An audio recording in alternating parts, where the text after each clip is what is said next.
Y creo que ya está. Muchas gracias, doctor. Listo. ¿Sí, ahora sí? ¿Podemos Sí, entonces iniciar? ya estamos Perfecto. listos. Gracias. Muy bien, chicos. Entonces vamos a comenzar diciendo o primero revisando un poquito para que me puedan entender bien cómo va la hemostasia, ¿sale? La hemostasia, sabemos que hay hemostasia primaria y hemostasia secundaria. La hemostasia primaria, mostrada en el primer recuadro, como sabemos, el objetivo es buscar formar el tapón de plaquetas. Y por último, la hemostasia secundaria, cuyo objetivo es formar la fibrina reticulada para la estabilización de este tapón plaquetario. En la hemostasia primaria vamos a ver que tenemos 4 fases que son secuenciales, pero que se dan de forma superpuesta. Cuando nosotros tenemos daño a nivel de vaso, y como ya les había dicho en la anterior exposición, como sabemos normalmente en el vaso sanguíneo los glóbulos rojos siguen un flujo axial por el medio de este vaso y alrededor de ellos están las plaquetas por la forma, ¿sí? Y entonces les permite estar más fácil en contacto con el factor tisular y en contacto con el colágeno del endotelio para poder formar este primer tapón. ¿Listo? Entonces, lo primero que sucede es que hay una vasoconstricción, lo que ayuda a disminuir el flujo sanguíneo. Lo segundo que va a comenzar a aparecer es la adhesión plaquetaria, sobre todo por las fibrillas de colágeno que comienzan a atrapar las plaquetas, ¿sí? Y bueno, obviamente va a haber glicoproteínas como la glicoproteína alfa 2 beta 1 o por la glicoproteína conocida también como la 1B a 95 unidos al factor de von Willebrand que van a comenzar a adherir las plaquetas al sitio de lesión. La tercera fase es la activación de estas plaquetas. Lo que sucede es que comienzan a liberar esas plaquetas gránulos que están en el interior y sobre todo liberan ADP, tromboxano A2, para que comiencen a agregarse más plaquetas. Esta plaqueta comienza a tomar una forma distinta, ya no la forma redondita que normalmente tienen, para comenzar a extender su superficie y, por último, comenzar a agregar más plaquetas gracias a la activación de vías de señales intracelulares, donde la glicoproteína 2B3A, que es muy conocida por nosotros, pues se vuelve activa y comienza a unir al factor de von Willebrand y al fibrinógeno, ¿sí? Por último, sucede esto y en la hemostasia secundaria lo que pasa es que mm, hay algo que se llama nueva teoría de la coagulación, donde los procesos importantes son la iniciación a nivel del factor tisular unido al factor 7, que lo que va a hacer es, si bien es cierto, activar el factor 9, solo el factor 7 activo, comienza a activar al 10, el 10 se une al 5, que está dado por las plaquetillas, y comienza a formarse, pues, por último, la trombina, ¿no es cierto? Y esta misma trombina, pasando a la segunda fase que se llama la amplificación, activa el 5, activa el 8 y activa al 11. Y la propagación, pues que este 11 activado activa el 10 y el 10 así. Entonces, acá tenemos la fase de iniciación por este lado, la fase de amplificación por este y la fase de propagación, obviamente, el sistema de contacto también juega un papel importante. Muy bien, entonces lo que tenemos que saber de acá, y es básico, es conocer que tenemos 3 complejos enzimáticos súper importantes. El primero de ellos es el conocido como factor tisular, donde el factor tisular se une al factor 7. El complejo tenaza, donde el factor 8 se une al factor 9 activo, y el complejo protonvinasa, donde el factor 5 se une al 10 activo. Como sabemos nosotros, pues los factores, cada uno de estos complejos, por ejemplo, el 7 con el factor tisular, el 7 es dependiente de vitamina K, el 8 con el factor 9, el 9 es dependiente de vitamina K, y el 5 con el factor 10, el 10 es dependiente de vitamina K. Estos tres complejos importantes tienen factores dependientes de vitamina K, son importantes, ¿sí? Entonces, una vez que ya hemos hecho un pequeño repaso de cómo va este tipo de hemostasia, vamos a entender y por qué es tan importante cómo se presentan estos factores de este abordaje del niño que sangra. Entonces, de forma introductoria, diremos que el sangrado es un desafío para nosotros como pediatras y para nosotros los hematólogos. Es un desafío bastante grande de diagnóstico, ya que tiene una amplia gama de posibles causas, pero hacer un diagnóstico preciso es súper importante para poder darle una terapia adecuada. Es común encontrar a niños con epistaxis, hematomas, ¿cuántas veces no nos han llegado al consultorio? Que tengan, pero que no tengan trastornos hemorrágicos subyacentes.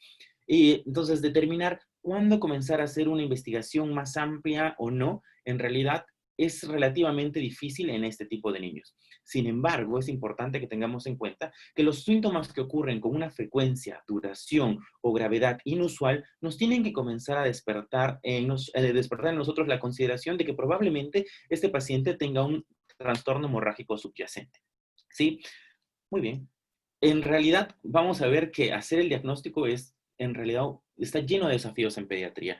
Desde el solo hecho, por ejemplo, de que encuéntrale una vía adecuada a un niño, tómale la sangre, es difícil y evaluar todo este grupo de exámenes de laboratorio, si uno no tiene la experticia, puede ser algo molesta. Muy bien, entonces, este es un cuadrito bastante interesante que lo saqué del libro de Hemostasia y Trombosis del Sick Kids, que como saben es uno de los lugares pioneros donde se hace la hemostasia y trombosis pediátrica, y que poco a poco vamos a ir desmenuzando, ¿sí? Lo que nos importa aquí es la primera parte, ahora introductoria, donde nos dice que la evaluación de un niño que presente hemorragia debe incluir un historial médico completo, una historia familiar completa, una historia de sangrado, examen físico y obviamente las pruebas de laboratorio seleccionadas de acuerdo a lo que vayamos encontrando. Entonces, diremos que la historia clínica cuidadosa, teniendo en cuenta la edad del paciente, el sexo, la presentación clínica y los antecedentes personales y familiares, es verdaderamente importante.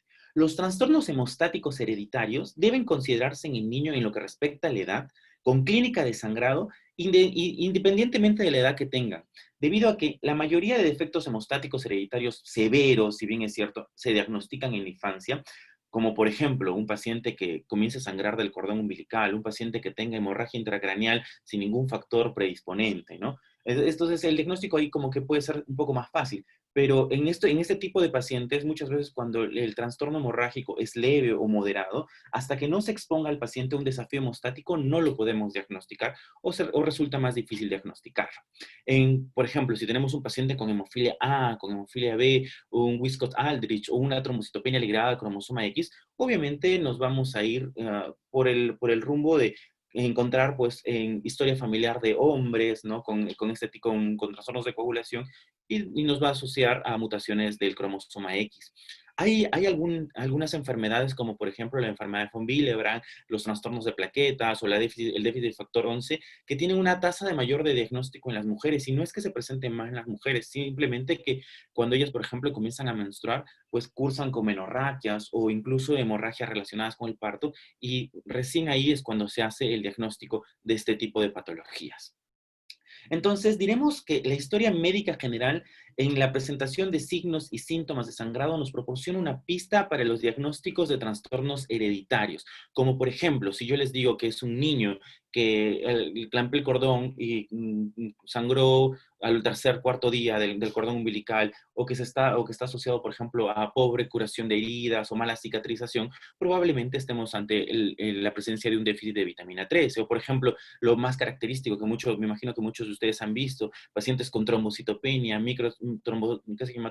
Plaquetas bajas, que cursen con una inmunodeficiencia, eczema, diarreas, el Wiskott-Aldrich nos va a dar, que se llama el diagnóstico, ¿no? Entonces, son características que tienen sobre todo las patologías hereditarias que nos pueden ayudar en el diagnóstico y es por eso que es fundamental. También este historial médico detallado es importante para el diagnóstico de trastornos hemorrágicos adquiridos. Por ejemplo, si yo les hablo de un paciente con historia de sangrado, pero que tiene debilidad, tiene fiebre, tiene pérdida de peso, yo me iría más por el trastorno de malignidad, ¿no? Por buscar alguna patología oncohematológica que esté llevando a este paciente a este trastorno. O si yo, por ejemplo, les digo que este paciente tiene una enfermedad hepática, probablemente su trastorno de coagulación se deba visto a que no hay una adecuada síntesis de factores de coagulación a nivel hepático. O si, por ejemplo, les digo que es un paciente que tiene colestasis, donde sabemos que la absorción de grasas está venida a menos, o el mismo paciente recibió, por ejemplo, antibiótico de amplio espectro por un muy buen tiempo, probablemente la deficiencia de vitamina K sea la causa del trastorno de coagulación de este paciente, ¿no? Si es que tengo un paciente con sepsis, obviamente hablaré pues de consumo de factores, ¿no? Con trombocitopenia. Si tenemos, por ejemplo, un paciente en el curso de una enfermedad urémica hemolítica, probablemente la uremia sea la causante de este trastorno de la coagulación. ¿sí? Entonces es importante por eso la historia médica y hago hincapié en que todos estos datos deben estar siempre con nuestro paciente.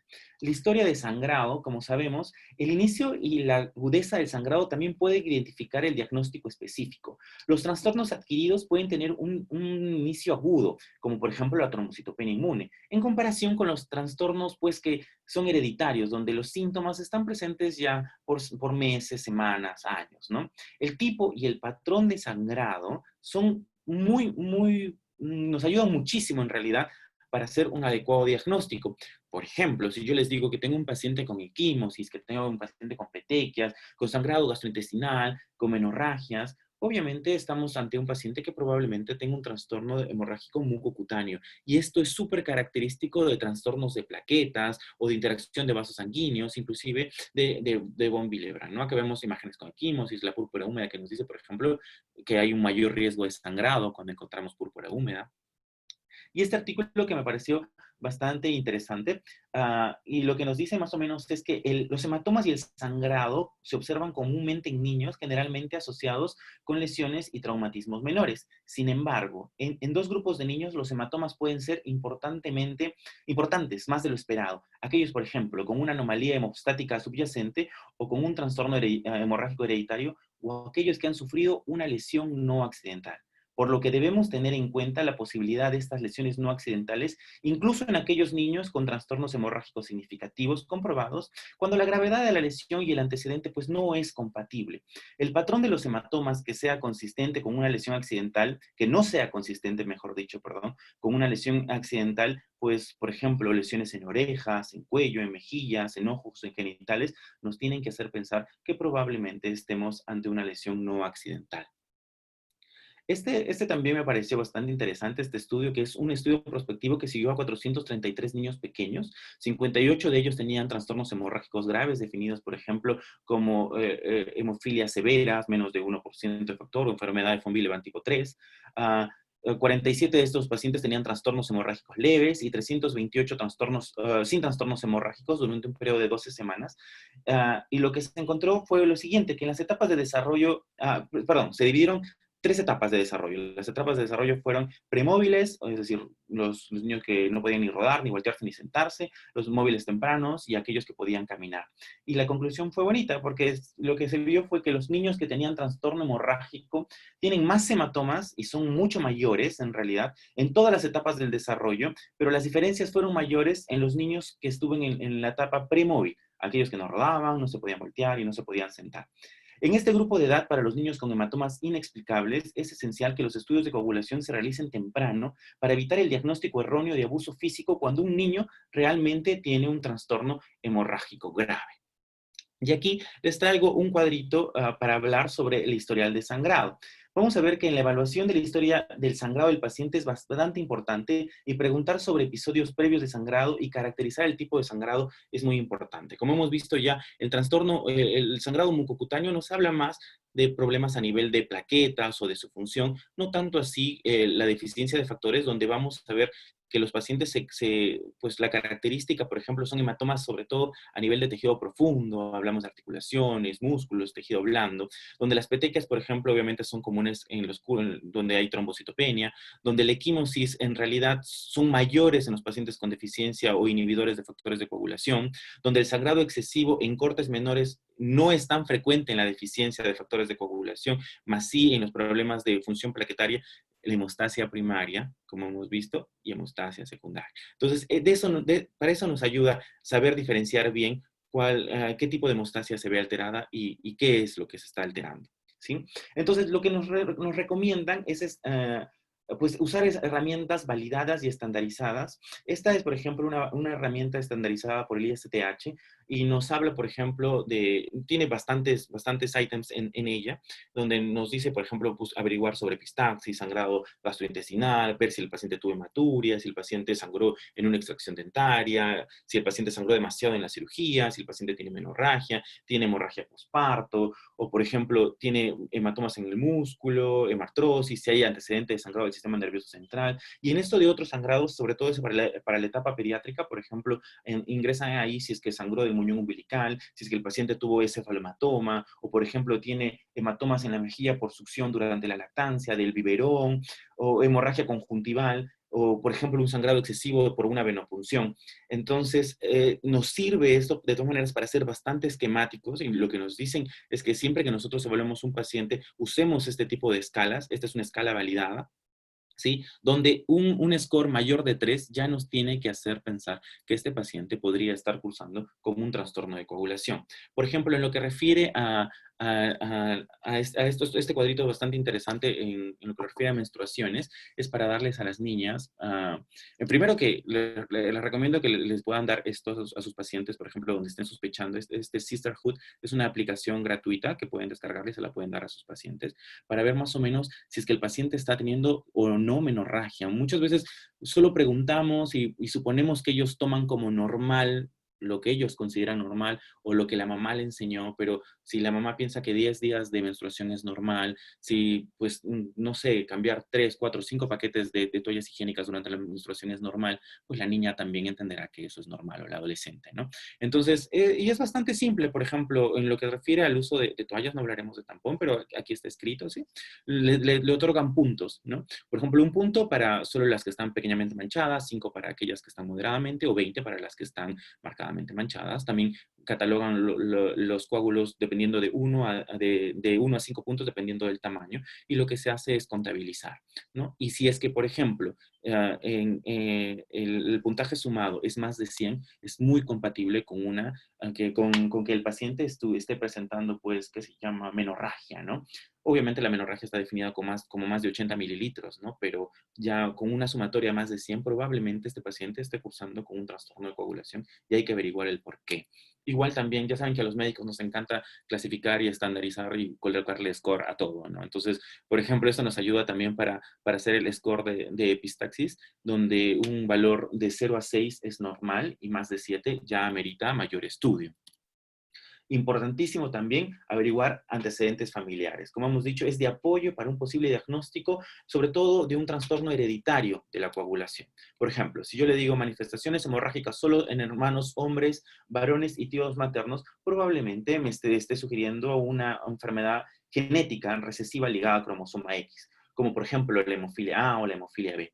Recordemos, sí, que por ejemplo un tercio de los pacientes con hemofilia no tienen antecedentes familiares, o sea, tienen antecedentes familiares negativos. Es decir, que una historia clínica por ejemplo, de familiar de no sangrados no significa que el paciente no pudiera tener una hemofilia.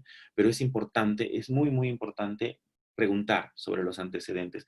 Y, por ejemplo, hace poco vimos un caso clínico con la doctora Adri, que nos comentaban de un recién nacido donde no se le preguntó lastimosamente, tal vez no se ahondó en los antecedentes, pues, de sangrado a la mamá, y lo que sucedió fue que le quisieron colocar una vía, la vía se extravasó, hubo un poquito de lesión ahí de vaso, el paciente presentó un hematoma, al cuarto día se dieron cuenta que era un síndrome compartimental, presentó sangrado a nivel intracraneal, y al final el diagnóstico de una hemofilia tipo A, y cuando volvieron a consultarle a la mamá, pues la mamá sí comentó que sí había hemofilia en la familia, ¿no? Entonces, cuán importante es nuestra historia clínica, eso que siempre nos dicen los doctores, pues sobre todo los mayorcitos. Los trastornos autosómicos dominantes, por ejemplo, la telangiectasia hemorrágica hereditaria, si nosotros hacemos un historial genético, un pedigrí adecuado, nos va a mostrar, pues, afectación de ambos sexos durante varias generaciones, y donde vamos a encontrar pacientes, por ejemplo, con epistaxis, hemorragia digestiva, anemia ferropénica, junto a estas telangiectasias mucocutáneas que son características, ¿no? Es súper característico encontrarlo en labio, en mucosa oral, en yema de dedos, y pues nos acercan a este tipo de patologías. Y obviamente donde a este paciente tenemos que estudiar, porque están relacionados a también anomalías vasculares a nivel pulmonar, hepático, intracerebral, ¿no? Por ejemplo, si hablamos de la mayoría de casos que también se transmiten con enfermedades autosómicas, como enfermedades autosómicas dominantes, como la enfermedad de von Willebrand, por ejemplo, o, por ejemplo, algunos trastornos que son más recesivos, como por ejemplo las formas graves de deficiencia de factor 7 o factor 11. Al resto de factores que no sean, por ejemplo, hemofilia A, hemofilia B, les llamamos deficiencia de factores raros, ¿sí? Entonces, y en estos pacientes, siempre averiguar historia de consanguinidad es lo indicado. también preguntar por medicamentos, incluidos, por ejemplo, lo clásico, ¿no? La aspirina, el ibuprofeno, el naproxeno, pero también el hábito dietético del paciente. Aquellos, por ejemplo, que comen mucho jengibre o aquellos que comen mucho ajo podrían estar siendo alterados por la ingestión exagerada de estos alimentos, pues su coagulación. Es importante siempre preguntar sobre estos agentes, no solo porque estemos pensando que tal vez sean estos los causantes de su sangrado, sino porque muchas veces nos pueden modificar los exámenes laboratoriales auxiliares en estos pacientes y comenzar a hacer pruebas que probablemente sean innecesarias en el contexto del paciente. Obviamente, preguntar si es que hay ingestión accidental o pues intencionada, ¿no? De warfarina, ¿no? De anticomarínicos, ¿no? Como herbicidas. Muy bien, entonces las características clínicas en la infancia y en la niñez temprana, particularmente si se asocian antecedentes positivos, son bastante fáciles de sacar, ¿no? Entonces, por ejemplo, para ver si me han prestado atención, algunos casillos. Si yo tengo hemorragia umbilical durante el periodo neonatal, si tengo hematomas tardíos en tejidos blandos, hemorragia mucosa o hemorragia intracraneal potencialmente mortal, y si a esto le agrego cicatrización deficiente en las heridas y en la mamá antecedentes de abortos espontáneos, probablemente estemos ante un paciente con deficiencia de factor 13, ¿no? Donde lo característico es que ellos no pueden catalizar la articulación de fibrina y no se puede estabilizar el coágulo sanguíneo. Entonces, es prudente comenzar ante el contexto de este tipo de pacientes, a pensar en la deficiencia de este factor 13. La hemorragia intracraneal en un lactante sin otros factores de riesgo asociados nos tiene que hacer pensar en deficiencia de factor 13. En realidad, por ejemplo, aunque no lo creamos, la deficiencia de factor 13 tiene de un 25 a 30% de probabilidad de que, la severa obviamente, de que tengan hemorragia intracerebral, que es muchísimo mayor inclusive a la que tiene la hemofilia A o B severa. Entonces nos tiene que llamar la atención. Los coágulos, como sabemos, pueden formarse normalmente, pero comienzan a descomponerse 24 o 48 horas después, pero porque efectivamente no tienen este factor 13. Eso es lo característico. Entonces, lo que nos va a llevar probablemente a episodios posteriores de hemorragia. Y este paciente puede ser fácilmente tratado en realidad, pues, ¿no? Con plasma o con fibrinógeno, porque el fibrinógeno, perdón, el crioprecipitado, porque el crioprecipitado también tiene factor 3. Si yo les hablo de un bebé varón que comienza a caminar y presenta una articulación inflamada o dolorosa después de la caída, probablemente estemos frente a una hemofilia. Y es bastante interesante ver estos hematomas llamados también huevo de gallina, que son súper característicos. Y este estudio lo que revisó fue 324 niños con hemofilia y encontraron que en 14 de ellos la presentación clínica que conducía al diagnóstico de hemofilia era pues este huevo de gallina. Entonces, lo que ellos nos recomiendan es que todos nosotros que somos proveedores de atención en los pacientes debemos conocer que esta es una presentación única en la hemofilia, ¿no? Entonces, para comenzar y hacer un diagnóstico pronto. Si yo tengo un niño que por lo demás está absolutamente sano y comienza a presentar petequia subpúrpura mucocutánea como consecuencia de una infección viral, probablemente, y es bueno, es definitivo que estamos frente a un caso de una trombocitopenia inmune postinfecciosa aguda, si le quieres poner los nombres y apellidos, pero si no, una PTI, ¿no? Y acá me pareció bastante interesante también traerle este articulito que mostraba más o menos si uno iba, cuál es la diferencia entre una PTI de los pequeñitos y cuando va creciendo ya el paciente, donde lo que se vio, por ejemplo, fue que en los pacientes ya más adultos, la hemorragia intracraneal comenzó a aumentar en riesgo, obviamente asociada a que tenían comorbilidades, hipertensión, diabetes y lipidemias, entre otros. Pero interesante que la gran mayoría de pacientes en la edad pediátrica sí debutaban con una hemorragia significativa, cosa que no lo hacían en edades mayores. La edad, la relación hombre-mujer aumenta en la mujer cuando van creciendo, no tanto así en la edad pediátrica. Entonces, la evaluación de laboratorio, vamos a ver que ninguna prueba individual en verdad detecta de manera confiable el proceso general de la hemostasia, en particular para detectar anomalías de la función plaquetaria y de la vía fibrinolítica, que es un poco más difícil. Con base a los resultados de las pruebas y la sospecha clínica, vamos a realizar pruebas adicionales y más específicas para tratar de reducir todo este abanico de posibilidades diagnósticas y encontrar un diagnóstico definitivo en mi paciente. Entonces, todas las pruebas que deben tener nuestros pacientes son estas. Por ejemplo, un hemograma completo es fundamental, un frotis de sangre periférica, a saber sus tiempos de coagulación, hablo del TP, del TPTA y del fibrinógeno. Básicamente, en el hemograma lo que nos va a ayudar a ver, obviamente, las tres líneas, ¿no? Donde voy a ver mi hemoglobina, mis plaquetas, mis leucos, Y, por ejemplo, si es que hay presencia de blastos, ya pues mire como que a la malignidad, ¿no?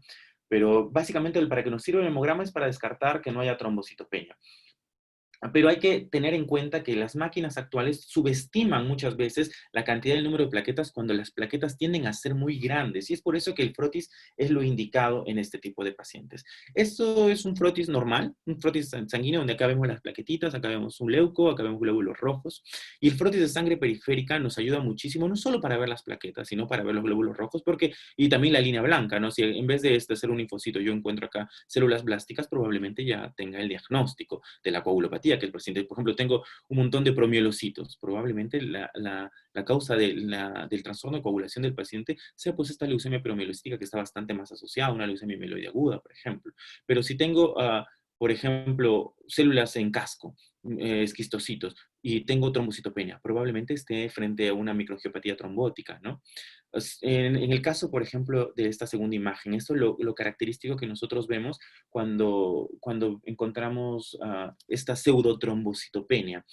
Lo que sucede es que la mayoría de frotis que se revisan en laboratorio muchas veces son los frotis que nosotros hemos sacado no directo del paciente, sino del tubo de EDTA, de esos microtiners que nosotros tenemos, que son los moraditos, que mandamos a tomar para el hemograma. De ahí se saca siempre una gotita, se hace un frotis y es lo que podemos ver. Entonces, lo que sucede es que el hemograma nos puede botar trombocitopenia y al encontrar un frotis vamos a encontrar este acúmulo. Entonces, no es una trombocitopenia real. Entonces, lo que se puede hacer es, si bien es cierto, lo más fácil creo yo es tomarle una gota capilar pues directo del paciente o si no, por ejemplo, conseguir un microtiner azul que tienen no EDTA sino citrato para poder diagnosticar y verificar si es que esto es una pseudotrombocitopenia o no.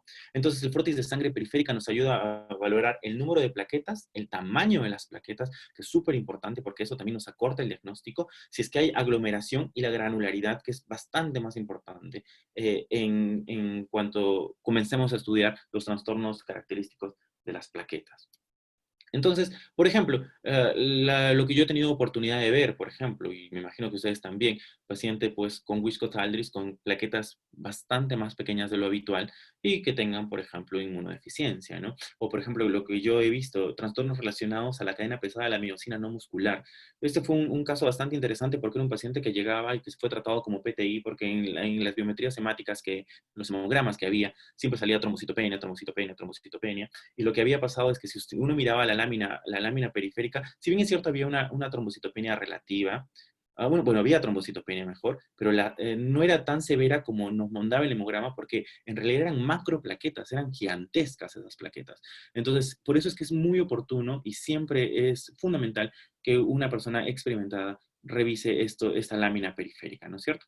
Muy bien, también es súper característico lo que nosotros vemos donde no hay modificación en el tamaño de las plaquetas, en los síndromes hereditarios de insuficiencia médula ósea, los Fanconi que vemos frecuentemente, los síndromes de Shwachman-Diamond, por ejemplo, que hace poco hicimos el diagnóstico en un paciente en Cayetano, y así, ¿no? Entonces ya se nos va haciendo un poco más, no tan amplio este abanico de patologías, solo. Entonces, examinar el frotis siempre es fundamental, siempre es fundamental. Por ejemplo, si es que yo tengo un recuento, eso es importante, si es que yo tengo un recuento normal, pero tengo acúmulo de plaquetas, o sea, y tengo que verificar que no sea por el EDTA, si yo lo tomé sangre capilar o tubo con citrato, probablemente esté tal vez frente a un von Willebrand tipo 2B, ¿no? Entonces, nos ayuda también encontrar estos pseudoacúmulos, estos acúmulos de plaquetas. Si es que, por ejemplo, el recuento es normal, veo no hay esos cúmulos de plaquetas, tal vez ya no sea por la plaqueta en sí, sino por la función de esta. Por ejemplo, estamos frente a una trombostenia de Glassman, o por ejemplo, anomalías vasculares, ¿no? Este es el tubito que nosotros normalmente tomamos, el Vacutainer, es de color azul, donde lo traje aquí porque para hacer un diagnóstico en realidad de trastornos de la coagulación, ya hemos visto que es algo relativamente complejo, entre comillas, pero si nosotros no sabemos tomar bien esta muestra, o si no enviamos bien esta muestra, pues los resultados en realidad no van a ser adecuados. ¿Cuántas veces, por ejemplo, sobre todo en los pacientes neonatos, ¿no? Que están con trastorno de la coagulación y queremos estudiar la enfermera no puede canalizarle bien la vía o no podemos enviar una muestra y pensamos que si llenamos el tercio del tubo y lo llevamos y le pedimos al del laboratorio que por favor es una muestra muy valiosa, que la corra y nos da resultados, probablemente no sean los indicados. Y es que ahí es donde viene la complejidad en este tipo de, este es uno de los primeros y de los más frecuentes errores, el prelaboratorio. Entonces, siempre darnos cuenta que, o por lo menos cerciorarnos de que cuando se tomen esto, se tomen bien y siempre tienen un tope. O sea, cada tubito te indica cuánto tienes que ponerle y no se coloca menos, no se coloca más, porque tiene que haber una relación entre el anticoagulante y la muestra tomada. Entonces, comenzamos un poquito ya con el laboratorio, el tiempo de protrombina, que como sabemos, esta prueba evita la vía intrínseca y utiliza el factor tisular capaz de activar la vía extrínseca. Este TP es sensible a las alteraciones de los factores de coagulación dependientes de vitamina K. Como sabemos, tenemos 4 factores dependientes de vitamina K, el 2, el 8, el 10 y el 9. Sin embargo, como sabemos, el 9 está dentro de la vía común y es mejor medido con el TPTA. Entonces, por eso es que cuando nosotros tengamos, por ejemplo, el TP prolongado, no pensemos en el 9 como una de las causas, pese a ser vitamina K dependiente. Junto con el TP, siempre van a ver en los algoritmos diagnósticos el INR, y en realidad el INR es una relación entre el TP del paciente y una muestra de un control normal. Pero esta ha sido en realidad creada y destinada para valorar el manejo de los pacientes con antagonistas de la vitamina K de forma oral y no para evaluar sangrado. Sin embargo, en muchos laboratorios no incluyen ni el TP ni el TPTA, solo incluyen INR. Es por eso que se le toma en los algoritmos diagnósticos, pero mayor cosa en realidad no nos aporta, a menos que estemos ante la presencia de un antagonista de vitamina K, donde el seguimiento es para eso, ¿no? De preferencia, o tenerla en la cabeza que el tiempo de protombina, que voy a estudiar, factor 7, ¿sí? Y obviamente los factores vitamina K, pero factor 7, excluyamos el 9. Cuando hablamos del tiempo de tromboplastina activado, se llama parcial en verdad, porque la coagulación se inicia in vitro, con agentes que solo son tromboplastinas parciales, es decir, que no pueden activar la vía extrínseca. El tiempo de tromboplastina es sensible a las deficiencias de los factores 12, 11, 9 y 8. Y obviamente a inhibidores como la heparina. No, el TPTA también se prolonga con la presencia, como ya hemos dicho, de inhibidores como la heparina y también el anticoagulante lúpico, que es muy común encontrarlo sobre todo en los pacientes en la edad pediátrica. Entonces, si yo encuentro este TPTA prolongado, pensaré que estos factores son los alterados o que esta muestra ha sido contaminada por heparina, por ejemplo, cuando lo sacamos de un catéter venoso central, ¿no? Donde estas muestras son continuamente heparinizadas, o por ejemplo, o un anticoagulante lúpico. Entonces aquí vemos el algoritmo de qué hacer cuando, por ejemplo, se nos altera solo el TP, el TPTA o ambos, o si este es normal. Por ejemplo, si tenemos el contexto de un paciente que está sangrando y esto es normal, probablemente podríamos sospechar tal vez en una enfermedad de von Willebrand, en la deficiencia del factor 13, que ya hemos visto un poquito, en desórdenes de plaquetas, en desórdenes a nivel de la vía fibrinolítica, en normalidades vasculares. Si yo encuentro solo el TP prolongado, la vía extrínseca, solo deficiencia del factor 7, o por ejemplo que haya un paciente usado antagonistas de la vitamina K. Si es que yo tengo, por ejemplo, un TPTA alterado y no tengo el TPA alterado, pues valoraré los factores de la vía intrínseca y común y también los de contacto. Si es que la presencia de un anticoagulante lúpico, que como ya hemos dicho es muy frecuente, que se haya contaminado con heparina, y si se han prolongado ambos, probablemente estemos ante una patología de consumo, un CID, o por ejemplo falla hepática, donde los factores estén venidos a menos, o las vitaminas K dependientes también, todos venidos a menos. Entonces, si es que nosotros tenemos ya nuestras pruebas alteradas, tanto el TP y el TPT, es prudente hacer, por ejemplo, algo que se llama estudio de mezcla o prueba de mezcla, que deben haberlo escuchado. Lo que sucede es que se repite nuevamente el TP anormal o el TPT anormal con una mezcla de un paciente uno a uno con un paciente con un plasma absolutamente normal. Entonces, si la mezcla corrige la prueba normal, es probable que exista una deficiencia del factor porque en el plasma normal le estoy volviendo a dar el factor que le está faltando, ¿sí? En cambio, por ejemplo, si es que no corrige o corrige parcialmente, no es que sea deficiente de un factor, sino que probablemente tenga un inhibidor que está impidiendo que este factor se corrija. Entonces, eso es la prueba de mezcla. Muchas veces a veces generaba duda. Recuerdo cuando yo era pediatra, prueba de mezcla, prueba de mezcla. Eso es la prueba de mezcla. Entonces, nos ayuda a discernir bien si es que hay inhibidores o deficiencia de algún factor.